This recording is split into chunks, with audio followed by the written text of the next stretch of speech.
আসসালামু আলাইকুম এভরিওয়ান, আপনারা সকলেই আশা করি সুস্থ আছেন এবং ভালো আছেন। আলহামদুলিল্লাহ, আপনাদের দোয়ায় আমি এবং আমার পরিবারের সকলেই ভালো আছি। তাই তো আজকে আমি আপনাদের সঙ্গে শেয়ার করছি আমাদের সামুদ্রিক শুটকি মাছের ভর্তা। এই যে দেখেন, এখানে শুটকি মাছ, কাঁচামরিচ, সব পেঁয়াজ মরিচ সব ভেজে নিয়ে হয়েছে। এখন এগুলো শিলপাট টাইপের ভর্তা করা হবে, সেটাই আমি আপনাদের সঙ্গে শেয়ার করছি। মরিচ আর শুটকি মাছ, মরিচ বাটা হয়ে গেছে, শুটকি মাছ বাটা হচ্ছে। শুটকি মাছটা সুন্দর করে ভেজে নেওয়া হয়েছিল আগেই, সাথে পেঁয়াজ মরিচ সব কিছুই। এখন এটাই, এই যে পেঁয়াজ মরিচ সুন্দর করে বেটে নেওয়া হচ্ছে।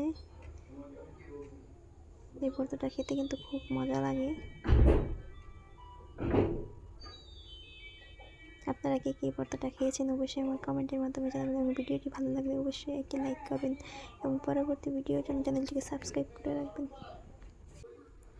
এখন আমি পেঁয়াজগুলো সুন্দর করে বেটে নেব যাতে ফিনিশ হয়ে যায়।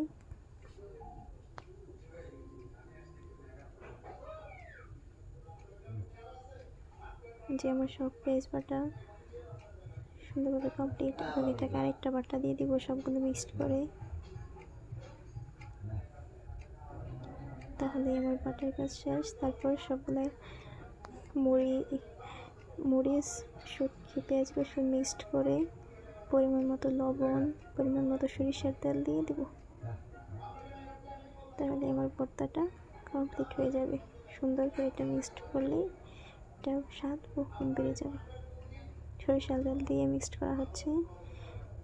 এখন দেওয়া হবে লবণ, সামান্য পরিমাণ লবণ দিয়ে এটাকে সুন্দর করে মিক্সড করে পাটা থেকে তুলে নেব। আপনারা সকলেই আমার জন্য দোয়া করবেন এবং আপনারা ভালো থাকবেন। আল্লাহ হাফেজ।